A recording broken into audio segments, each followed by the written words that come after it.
അസ്സലാമു അലൈക്കും വറഹ്മത്തുള്ളാഹി തആല വബറകാതുഹു. അൽഹംദുലില്ലാ. പ്രിയ സുഹൃത്തുക്കളെ, നമുക്കൊക്കെ ഓരോരോ ആഗ്രഹങ്ങളും ആവശ്യങ്ങളും നിറവേറാനും അതുപോലെ ആഗ്രഹങ്ങൾ പൂർത്തീകരിക്കാനും പ്രയാസങ്ങൾ മാറിക്കിട്ടാനൊക്കെ ആഗ്രഹമുണ്ടാവുമല്ലോ. ഒരുപാട് ആവശ്യങ്ങൾ നമ്മുടെ മനസ്സിൽ കുന്നുകൂടി കിടക്കുന്നുണ്ടാവും. അപ്പോൾ നമുക്ക് പടച്ച റബ്ബിനോട് ഈ ഒരു അമല് ചെയ്തിട്ട് ദുആ ചെയ്ത് കഴിഞ്ഞാൽ ഒരുപാട് പ്രതിഫലം കിട്ടും. ഒരൊറ്റ ദിവസം കൊണ്ട് തന്നെ നിങ്ങൾ ആഗ്രഹിച്ചത് അള്ളാഹു എളുപ്പമാക്കി തരും.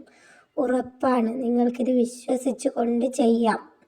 ഈ ഒരു അമല് നിങ്ങൾ ചെയ്യുമ്പോൾ നിങ്ങൾ ആത്മാർത്ഥമായിട്ട് വിശ്വസിച്ചിട്ട് പടച്ച റബ്ബിനോട് ദുആ ചെയ്യണം. നിങ്ങൾക്ക് ഈ ഒരു അമല് ചെയ്താൽ പ്രതിഫലം കിട്ടും എന്ന് നിങ്ങൾ ഉറച്ച വിശ്വാസത്തോടു കൂടി ദുആ ചെയ്യണം.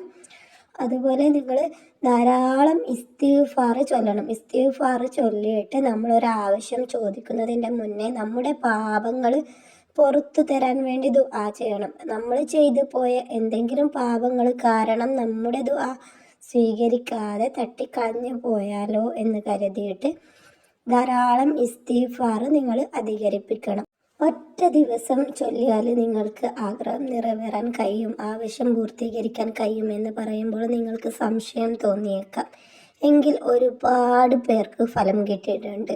ഇപ്പോൾ ഉള്ളവർക്കും അതുപോലെ മുൻകാലത്തിലുള്ള ഒരുപാട് സഹാബിമാർക്കും ഒരുപാട് നമ്മുടെ റസൂൽ മുഹമ്മദ് നബി സ്വല്ലല്ലാഹു അലൈഹി വസല്ലമ ജീവിച്ചിരുന്ന കാലത്തും ഒരുപാട് പേർക്ക് ഇങ്ങനെ ചെയ്തിട്ട് ഫലം കിട്ടിയിട്ടുണ്ട്. ഇപ്പോൾ ഉള്ള കാലത്തും ഒരുപാട് പേര് ആഗ്രഹം നിറവേറാനും ആവശ്യം നിറവേറാനും പെട്ടെന്നുള്ള ആഗ്രഹങ്ങൾ നിറവേറാൻ, അതുപോലെ എന്തെങ്കിലും കളവ് പോയാൽ കാണാണ്ടായി പോയാൽ അത് കിട്ടാൻ വേണ്ടി എന്ത് കാര്യമായിക്കോട്ടെ ഇപ്പോൾ ഉള്ളവർ ഈ ഒരു ദിക്ർ ചൊല്ലിയിട്ട് ദുആ ചെയ്യുന്നുണ്ട്. ഈ ഒരു സൂറത്ത് നമ്മൾ ഓതേണ്ടത് നമ്മൾ നല്ല നിയത്തോടു കൂടി ഇസ്തിഗ്ഫാറൊക്കെ ചൊല്ലി നബിയുടെ ഹളറത്തിലേക്ക് സ്വലാത്തൊക്കെ ചൊല്ലിയിട്ട് നമ്മൾ ഓതേണ്ടത് അള്ളാഹുവിൻ്റെ ആയത്ത് എന്ന് അറിയപ്പെടുന്ന ആയത്തുൽ കുർസിയാണ്. ആയത്തുൽ കുർസി നിങ്ങൾ 201 പ്രാവശ്യമാണ് ചൊല്ലേണ്ടത്. ആയത്തുൽ കുർസി നബിയുടെ പേരിൻ്റെ എണ്ണമായ 201 പ്രാവശ്യം നിങ്ങൾ നേർച്ച വെച്ച് ആഗ്രഹം മനസ്സിൽ വെച്ചിട്ട് ആയത്തുൽ കുർസി നിങ്ങൾ പാരായണം ചെയ്യുക.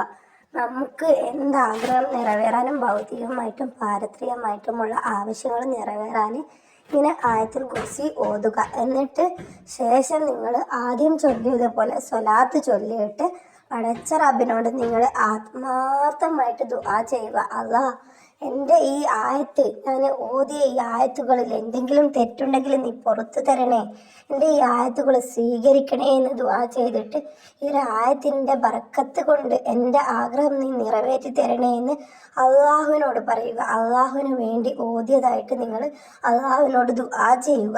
ഉറപ്പായിട്ട് നിങ്ങളുടെ ആഗ്രഹം പടച്ച റബ്ബ് സാധിപ്പിച്ചു തരും ഇൻഷാ അല്ലാഹ്. മറ്റുള്ളവരിലേക്കും ഷെയർ ചെയ്യുക. അസ്സലാമു അലൈക്കും.